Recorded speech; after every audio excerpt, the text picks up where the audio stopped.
Bienvenue à tous, c'est Vincent. Aujourd'hui, je vais vous expliquer comment un Starship et un Super Heavy seront réutilisés. Je vais tout vous expliquer de A à Z, du flip du Starship ou de Mechazilla pour attraper Super Heavy, bref, c'est parti.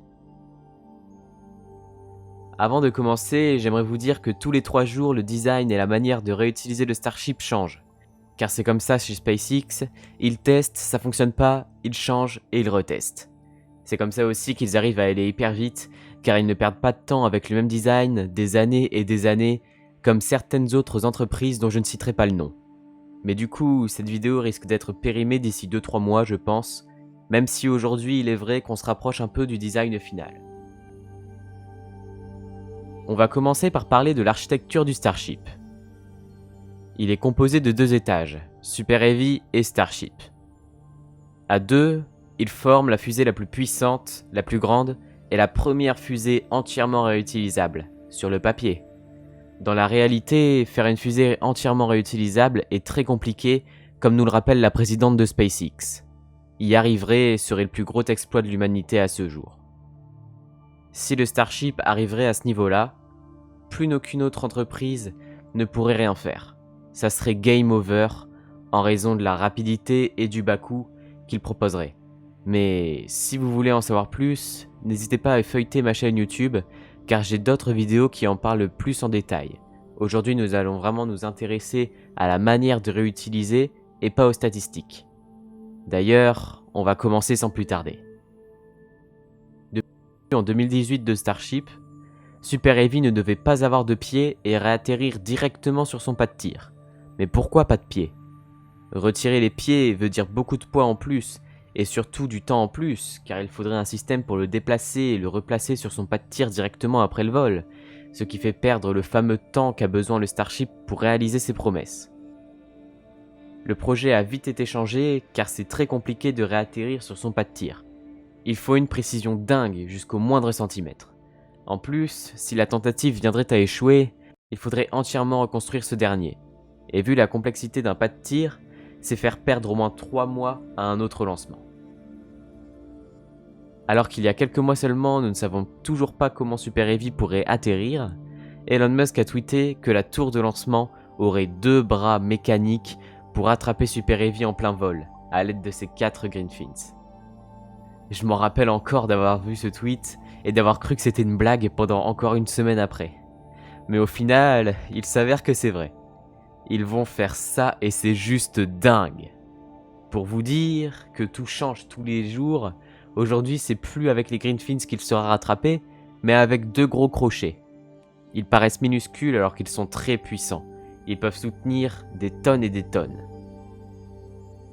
Il y a quelques semaines déjà, Elon Musk nous a aussi parlé du fait que Starship durant son flip sera récupéré par la tour de lancement. Je peux vous dire que là, en écrivant cette vidéo, je trouve vraiment tout cela ridicule quoi. Ça va être dingue de voir tout ça. Le Starship sera aussi équipé de 2 crochets comme Super Heavy bien évidemment. Mais d'ailleurs, comment le Starship fait un flip ? Pour faire un flip, Starship a besoin de 2 réservoirs supplémentaires. Mais pourquoi ? En fait, le Starship descend à plat. Et grâce à ses ailettes, il arrive à se stabiliser.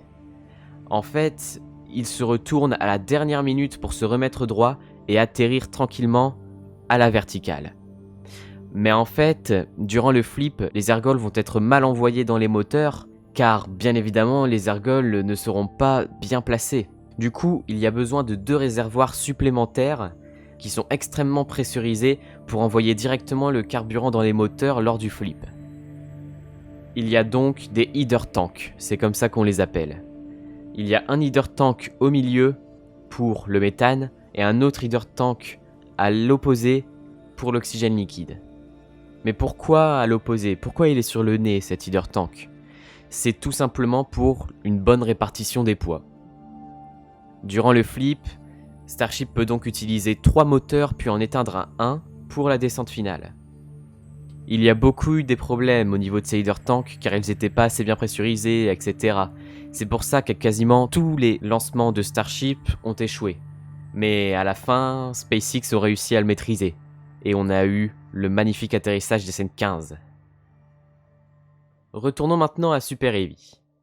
Quand Super Heavy sera récupéré et qu'il sera sécurisé, le bras de la tour le déposera sur son pas de tir et un autre Starship y sera stacké dessus pour réussir la promesse de faire des vols toutes les 30 minutes.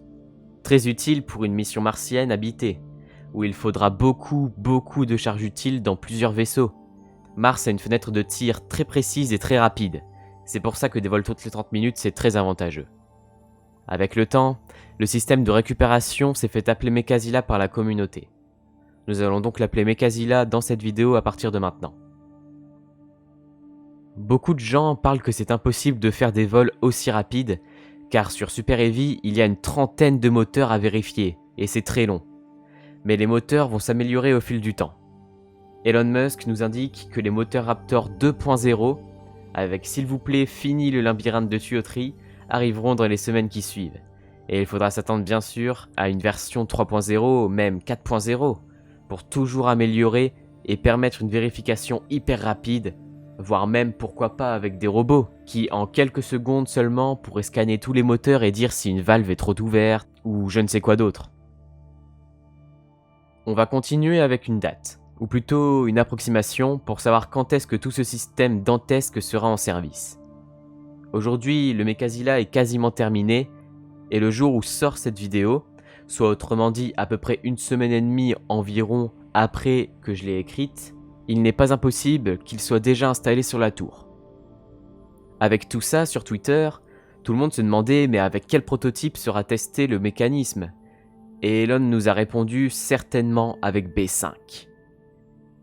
C'est le prochain booster sur la liste après le grand tout premier lancement orbital de B4 et S20.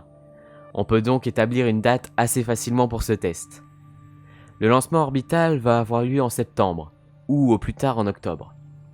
On va dire qu'entre-temps, il se passe un mois pour tout préparer B5 et S21. Et on arrive à décembre, pour le premier test de récupération en plein vol de Super Heavy avec Mekazila. C'est génial. Starship S8 avait fait le tout premier flip de l'histoire le 9 décembre. Ça serait génial que pour fêter ses 1 an, on aurait cette tentative.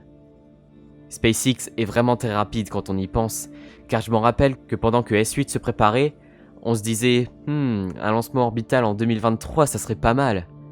Et là, moins d'1 an après, soit 2021, 2 ans d'avance sur les prédictions que nous faisions, nous allons y assister. C'est génial. Bref, on peut en conclure que grâce à Mekazila, tous les problèmes qu'il y avait encore jusqu'à maintenant se voient être réglés petit à petit, et c'est génial. Rien que faire atterrir Super Heavy sur le sol, ça aurait déjà été dingue, mais dans les airs, laissez tomber.